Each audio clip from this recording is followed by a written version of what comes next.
नमस्कार मित्रांनो. आज दसरा, तेव्हा तुम्हा सर्वांना दसऱ्याच्या खूप खूप शुभेच्छा. कोरोना, चायना आणि अर्थव्यवस्था हा जो तीनमुखी राक्षस आहे, तीनमुखी रावण आहे, त्या रावणाला मारण्याचं सामर्थ्य तुम्हा आम्हाला सर्वांना मिळो अशी प्रार्थना करतो आणि आजचा सेशन सुरू करतो. गीतेतील शहाणपण भाग 20, अधिकरण 15, प्राज्ञमुखे ज्ञान, जेथ न मोह संभवे, असं या अधिकरणाचं नाव आहे. तेव्हा आता गीताईने सुरुवात करूया. गीताई माऊली माझी, तिचा मी बाळ नेणता, पडता रडता घेई उचलुनी कडेवरी. भक्ता ते प्रतिबोधिली समरी, नारायणे श्रीवरे. मुक्ते संग्रथिली समान्य मुनिने, वेदांत विद्या करे. माते षष्ठ्यधिकारिणी सतशती, अष्टादशाध्यायिनी.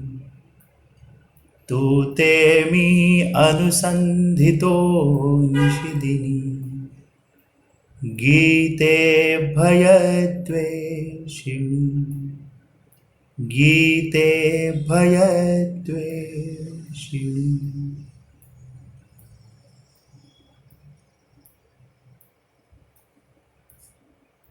मागील अधिकरणाचा शेवटचा श्लोक.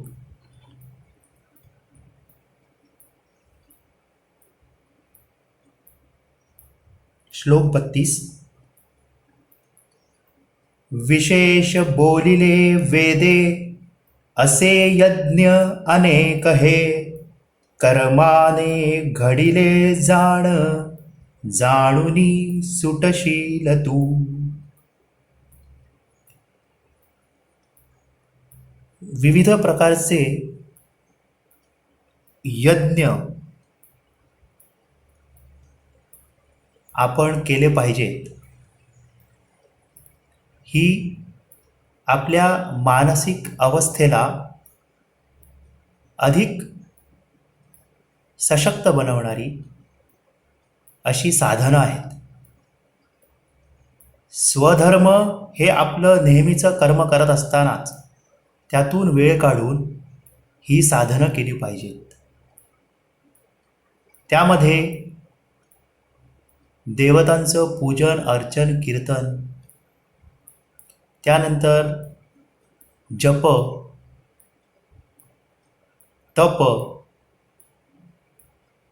योग, चिंतन, प्राणायाम, उपवास, अशा प्रकारची विविध साधनं आपल्याला भगवंतांनी सांगितली. परंतु ही साधनं जेव्हा आचरत असतो आपण, तेव्हा एक गोष्ट निश्चित लक्षात ठेवायची ती अशी की ही साधनं सुद्धा एक प्रकारचं कर्मच आहेत. त्यामुळे ह्या कर्माच्या बंधनांपासून वेगळं राहण्यासाठी ती सुद्धा आपल्याला फलाशा, ममता सोडून केली पाहिजे आणि अलिप्त भावनेने केली पाहिजे, असं गीता ह्या ठिकाणी सांगते. आणि म्हणून म्हणते, जाणुनी सुटशील तू. आता अधिकरण 15.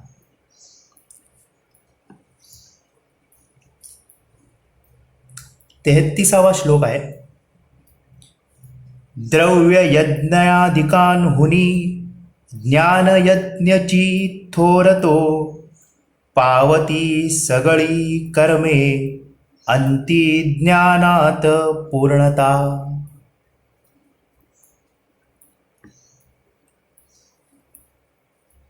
वरील जे हे सर्व यज्ञ केले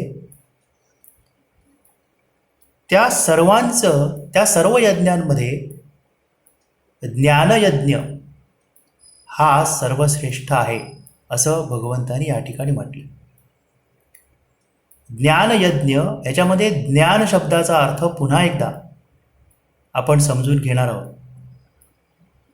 कारण जनरली ज्ञान म्हटल्यानंतर विविध प्रकारच्या माहितीने कन्फ्यूज झालेलं अशा प्रकारची ज्ञानाची आपली व्याख्या असते. परंतु या ठिकाणी ज्ञान शब्दाची व्याख्या वेगळी आहे. म्हणजे संपूर्ण गीताच ज्ञान या शब्दाला एका वेगळ्या दृष्टीने पाहते. त्यापैकी 3 दृष्टी आपल्यासमोर आपण बघूया. मानसिक दृष्ट्या 3 प्रकारचे स्तर आहेत. पहिला आहे आध्यात्मिक.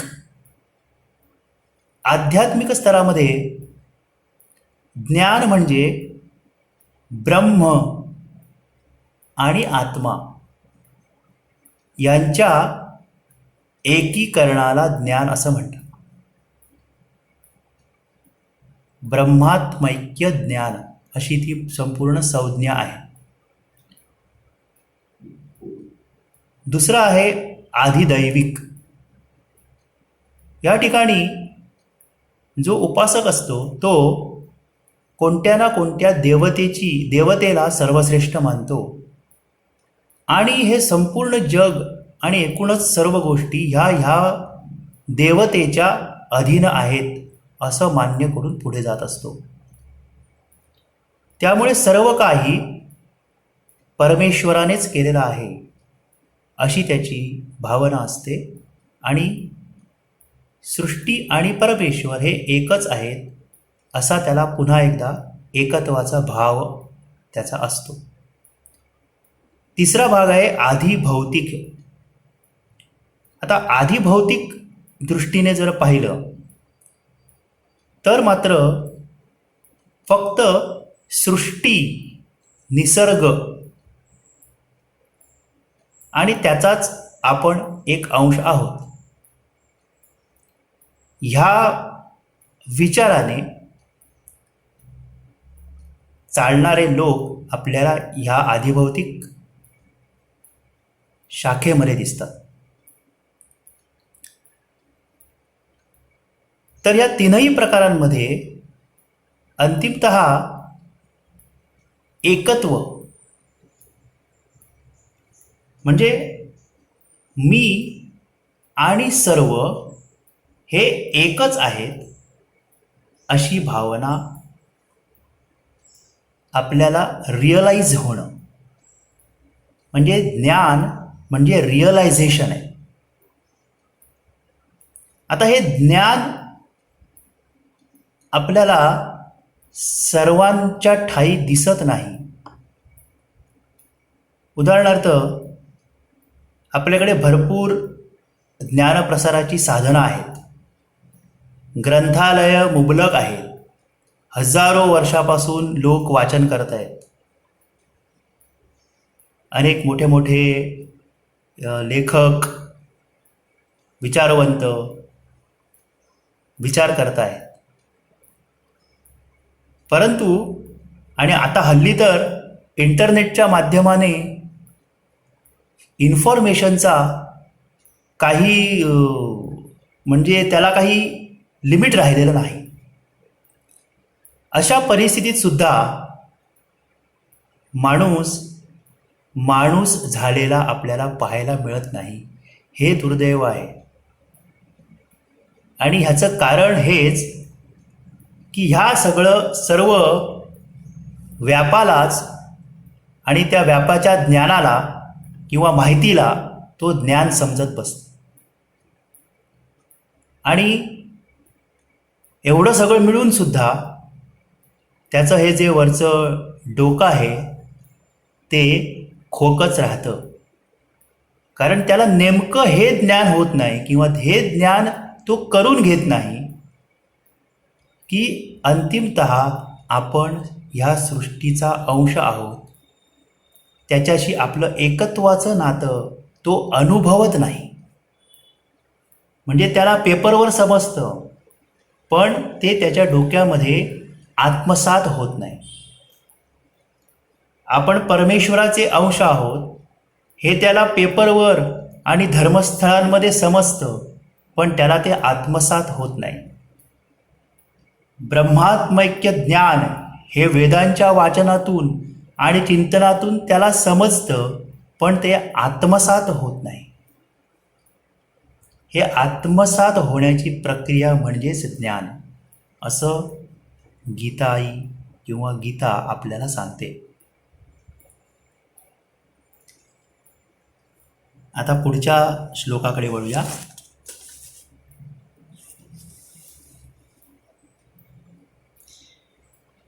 आणि म्हणून 33व्या श्लोकामध्ये त्यांनी म्हटलेलं आहे, पावती सगळी कर्मे अंती ज्ञानात पूर्णता.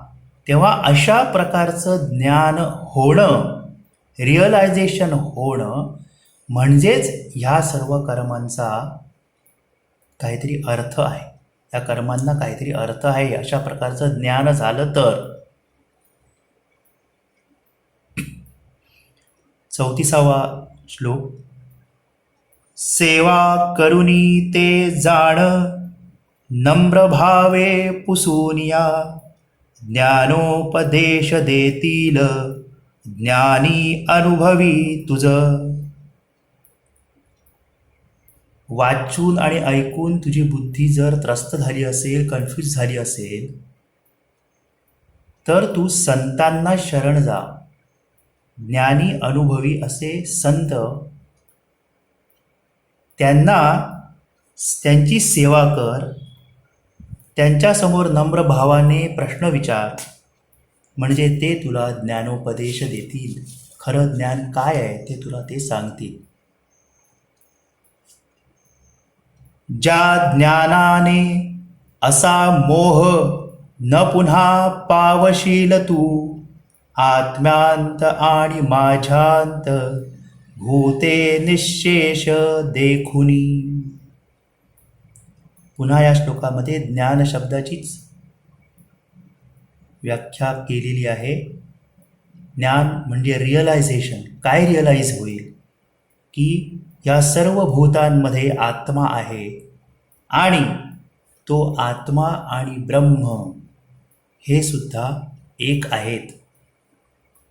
हे रिअलाइज झालं पाहिजे. तेव्हा तुझा मोह किंवा संशय दूर होईल.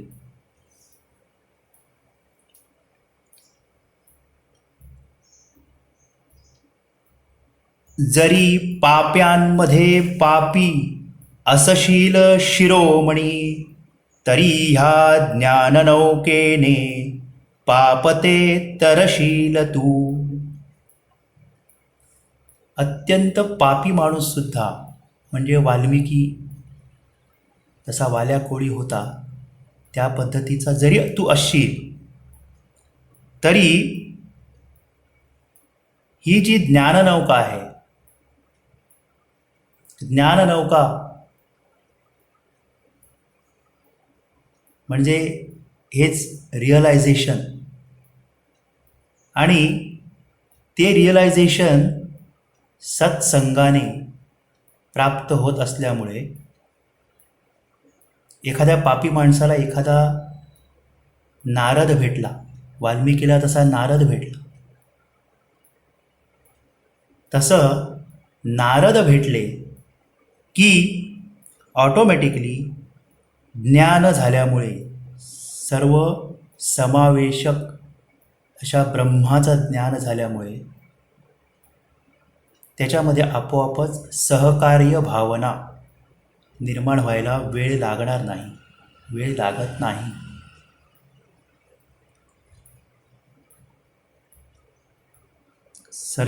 सदतीसावा श्लोक, संपूर्ण पेटला अग्नी काष्ठे जाळूनी टाकितो, तसा ज्ञानाग्नी तो सर्व कर्मे जाळूनी टाकितो. विविध प्रकारची लाकडं जेव्हा एकत्रितपणे जाळली जातात तेव्हा त्या अग्नीने त्या सर्वांची एकच राख होत असते. त्या राखेमध्ये ती लाकडं वेगवेगळी काढता येत नाहीत आपल्याला. त्याचप्रमाणे अनेक प्रकारची कर्म जरी घडली तरीसुद्धा हे जे रिअलायझेशन आहे, एकत्वाचं रिअलायझेशन, सर्वाभूती एक आत्मा, हे जे रिअलायझेशन आहे, किंवा सर्वाभूती एक सृष्टी एक निसर्ग, हे जे रिअलायझेशन आहे, त्या रिअलायझेशनमुळे ती कर्म जळून खाक होतात, त्याचं पूर्णपणे अकर्मात रूपांतर होतं.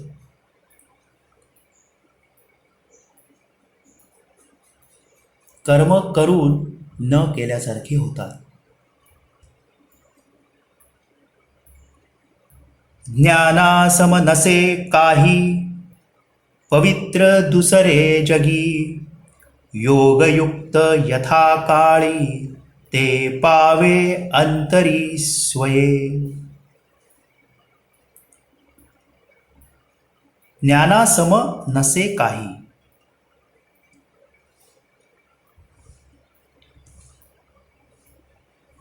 माणसाची बुद्धी आणि माणसाची प्रज्ञा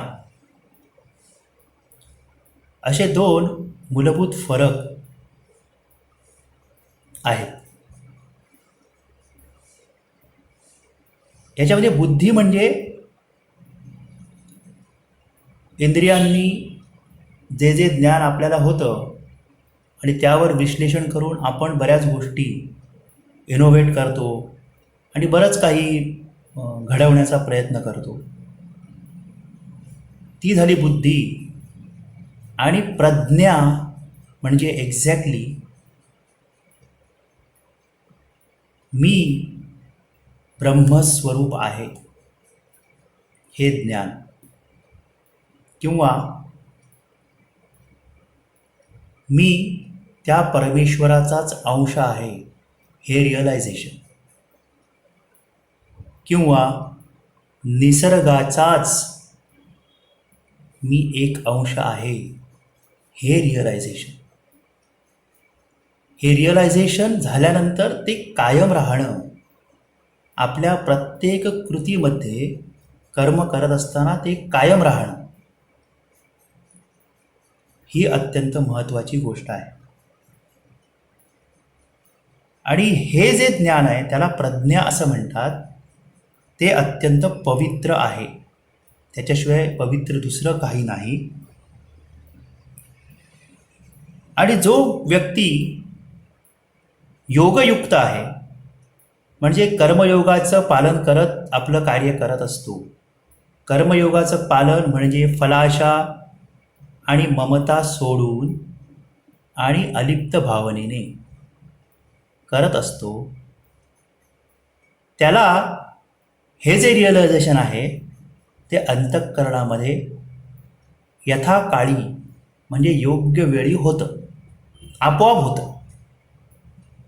त्यासाठी गुरु त्याला ज्ञानदृष्टी देतात.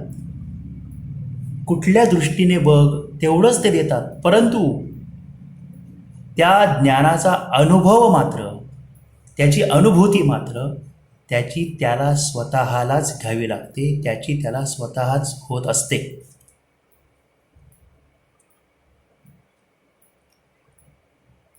एकोणचाळीस.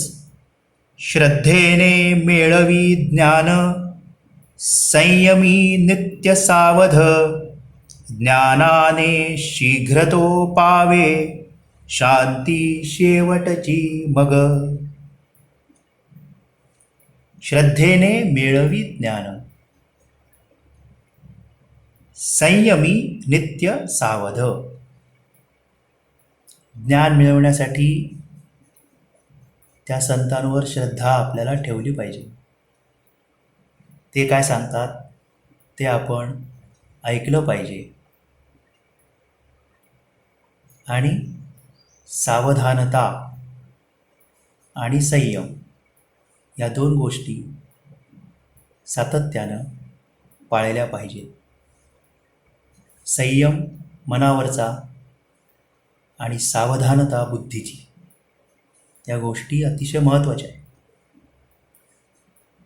सावधान विचार करत असताना, बोलत असताना, कोणतंही कार्य करत असताना सातत्यानं सावध असणं ही गोष्ट फार महत्त्वाची. आंतरिकदृष्ट्या सावध असणे म्हणजे चुकीच्या कामात आपण जातोय की नाही ह्याबद्दल सावध राहणं. ज्ञानाने शीघ्रतो पावे शांती शेवटची मग. अशा प्रकारचं हे रिअलायझेशन झाल्यानंतर आपोआपच त्याला शांती मिळते. शांती शेवटची मग म्हणजे पुन्हा एकदा त्याच आपल्या गोलच्या बाबतीत इथे म्हटलेलं आहे. मोक्ष, self contentment, self satisfaction, self fulfilment हे अंतकाळी जर आपल्याला खरोखर अनुभवायचं असेल तर अशा प्रकारचं एकत्वाचं रिअलायझेशन, सर्वांप्रती एक भावना, एकत्वाची भावना आपल्या मनामध्ये अधिकाधिक दृढ करत जाणं फार आवश्यक आहे, असं गीता आपल्याला वारंवार सांगत आहे. नसे ज्ञान नसे श्रद्धा संशयी नासला पुरा. न हा लोक न तो लोक न पावे सुख संशयी. आता ज्याने प्रत्यक्ष आपली बुद्धी किंवा विचार वापरून, विवेक वापरून हे ज्ञान ज्याला मिळू शकत नाही आहे किंवा त्याचं जे काही लिमिटेशन आहे त्या लिमिटेशनच्या पलीकडे जर तो जाऊ शकत नाही आहे तर निदान त्याने श्रद्धेने, म्हणजे आपल्यापेक्षा ज्ञानी आणि अनुभवी असलेल्या लोकांचं ऐकून त्याप्रमाणे जर तो वागला नाही तर तो केवळ संशयात गुंतलेला राहतो. त्याची बुद्धी कायम संशयी राहते. म्हणजे चांगलं काहीही मिळालं असलं प्रत्यक्षात तरीसुद्धा त्यामध्ये संशय कायम राहिला की सुखाची अपेक्षा त्या मूर्ख माणसाने ठेवू नये. सुखाची अपेक्षा संशयी माणूस ठेवू शकत नाही.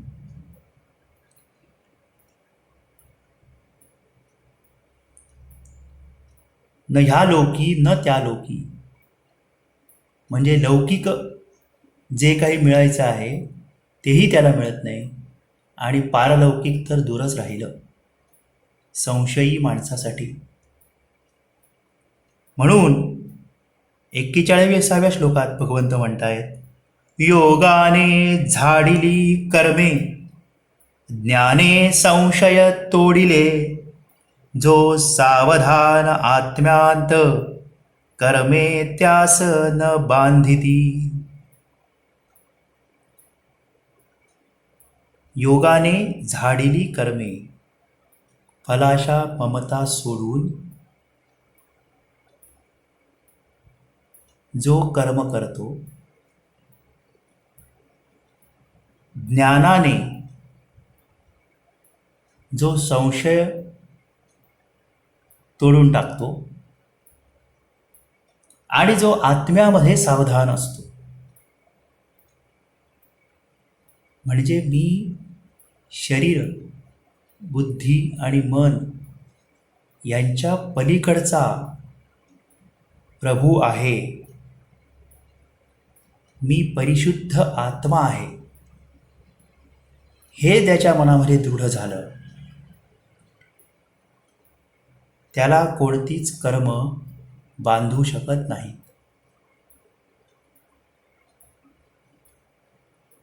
तो मोक्ष म्हणजे पुन्हा सेल्फ सॅटिस्फॅक्शन, सेल्फ कंटेंटमेंटकडे आपोआपच वळतो. ज्याचा जो कॉन्शन्स आहे ना, अंतःकरणामध्ये असलेला कॉन्शन्स, तो कॉन्शियन्स त्याला योग्य दिशा दाखवतो आणि त्याच्या हातून आपोआपच योग्य ती कर्म घडून जातात, आपोआप घडतात, अंतःप्रेरणेने घडतात. म्हणूनी अंतरांतील अज्ञानकृत संशय तोडुनी ज्ञान खड्गाने उठतू योग साधुनी. 42वा शेवटचा श्लोक, अध्याय 4 मधला. पुन्हा एकदा वाचतोय. म्हणूनी अंतरांतील अज्ञानकृत संशय तोडुनी ज्ञान खड्गाने उठतू योग साधुनी. ज्ञानाच्या तलवारीने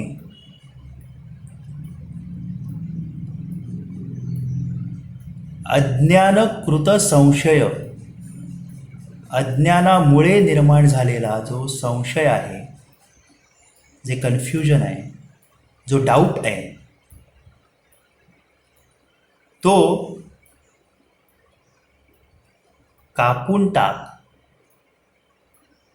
आणि युद्धासाठी उठ आणि तयार हो.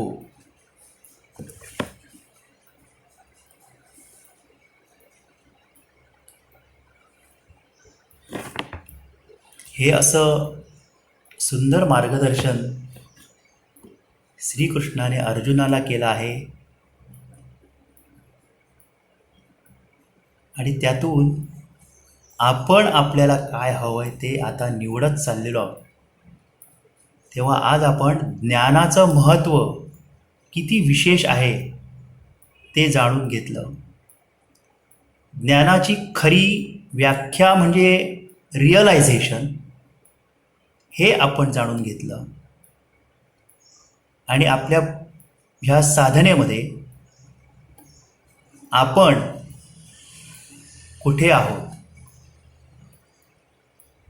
ज्ञान या गोष्टीला समजून घेण्यासाठी आपली काय तयारी आहे, आणि त्यामुळे आपोआपच आपण आपल्या अंतिम ध्येयाप्रत, मोक्ष, self containment, self realisation, self fulfilment या ध्येयाप्रत आपण पोचणार की नाही, हे यातूनच ठरणार आहे. तेव्हा अध्याय 4 या ठिकाणी समाप्त झालेला आहे. अध्याय 5व्यासाठी आपण पुढच्या वेळी भेटणार आहोत. तत्पूर्वी अध्याय 4 पूर्णपणे अभिवाचन स्वरूपामध्ये मी तुम्हाला उद्या किंवा परवा पाठवेन. सर्वांना दसऱ्याच्या भरपूर शुभेच्छा.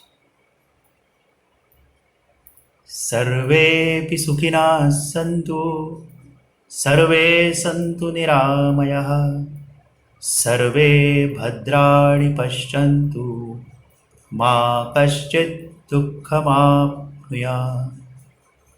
ॐ सहना भवतु, सहनौ भुनक्तु, सह वीर्यं करवावहै, तेजस्विनावधीतमस्तु मा विद्विषावहै. ॐ शान्ति शान्ति शान्ति. असतो मा सद्गमय, तमसो मा ज्योतिर्गमय, मृत्योर्मामृतं गमय. ॐ शान्ति शान्ति शान्ति. हरि ओम.